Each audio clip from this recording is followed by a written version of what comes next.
Ladies and gentlemen, welcome once again to Daraja's Kakasungura YouTube channel.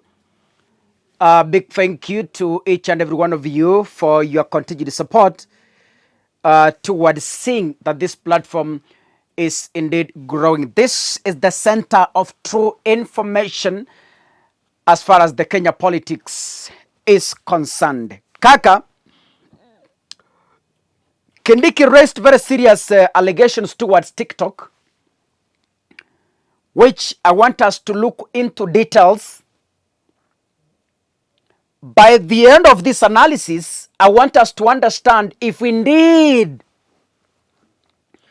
blaming TikTok for the ongoing insecurity in some parts of this country, including Baringo, West Pokot, and Laikipia, is true.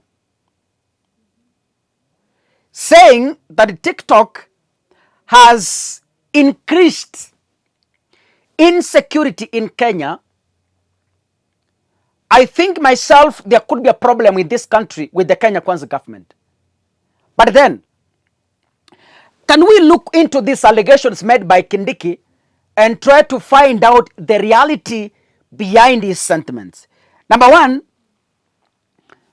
according to Professor Kindiki, I'm very choosy in my words. Kindiki is a professor.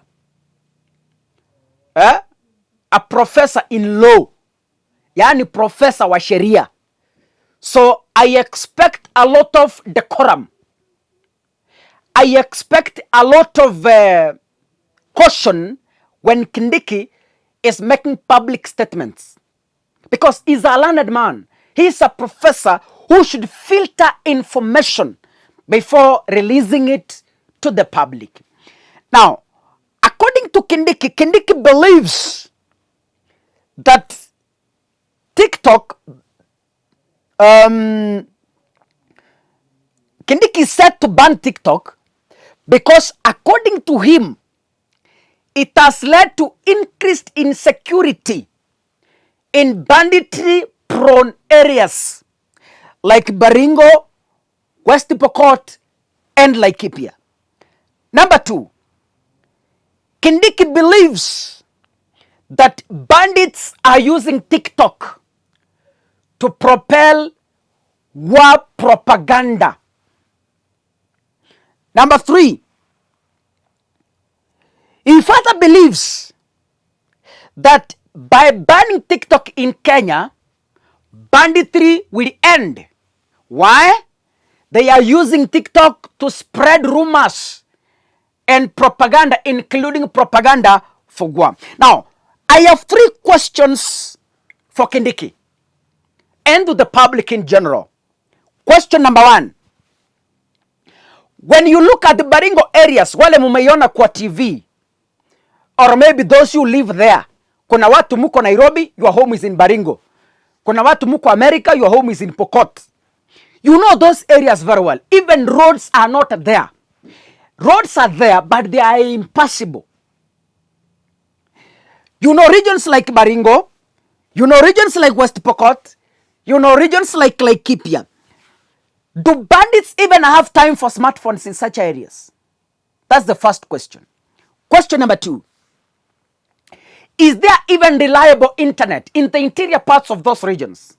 Is there internet that one can be browsing the whole day, spreading propaganda, including lies, including propaganda for war?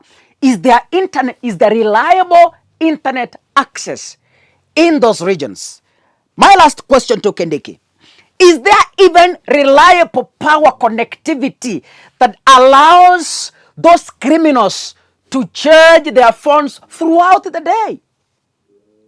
Is there reliable internet? You know those regions. You know those areas. They are not new. They are in this country, ladies and gentlemen. So do you believe as a Kenyan that by banning TikTok, it will end crime in Kenya? According to Kindiki. I want to quote what Kindiki said without missing a word. This is what Kindiki is saying. All social media platforms, including TikTok, Kindiki said he has already written to the company owning TikTok on the same concerns. So meaning, Kindiki's main mission is to get TikTok out of this country. But I'm asking him valid questions. And this is what Kindiki is saying. All social media platforms, including TikTok, have now become a real theater for misuse by criminals to endanger public safety and insecurity. Ladies and gentlemen, before we even go to online insecurity, let's first talk about physical insecurity. Hii yenye tunaona Kenya. Which regions that have high insecurity? Wewe Kenya hii, those regions with high insecurity ni wapi? Laikipia, West Pokot, and Baringo. Those are the ones we know. Now, when Kindiki is talking about insecurity and public safety via social media platforms, I want to believe Kindiki is talking about Baringo, West Pokot, and Laikipia. That's what I want to believe. He further says, TikTok and other social media platforms are increasingly being used to spread propaganda, including propaganda for war. So the war we are witnessing in Baringo from bandits, the war we are witnessing in West Pokot, the cultural wrestling we are witnessing in those areas is because of TikTok, according to Kindiki, a professor in law. Kenya tuko na shida kubwa. Now, Kindiki is a professor, as I've said earlier, who I expect him to think beyond this. Right? And by the way, Kenya Kwanza is the one that leads in spreading propaganda and lies through their chief propagandist, the president. Ladies and gentlemen, Kindiki should stop running away from reality and hiding behind some petty excuses to have his way. Listen to me carefully. Kenya Kwanza is responsible in propelling propaganda, which you know yourself. Ladies and gentlemen, a professor blaming TikTok after failing to end or after failing to tackle banditry is a humiliation to his title. A professor in law who is blaming TikTok for insecurity in Baringo, West Pokot, Laikipia, and a few regions in the North Rift and other areas is a mockery to the title professor.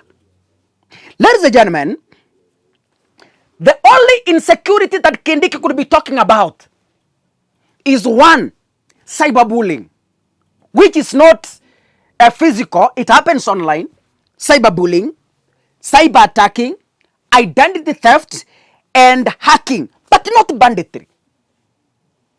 Kindiki angesimama aseme TikTok has led to increased cyberbullying. Kaka, I can agree. Kindiki aseme kwamba Facebook has led to increased hacking.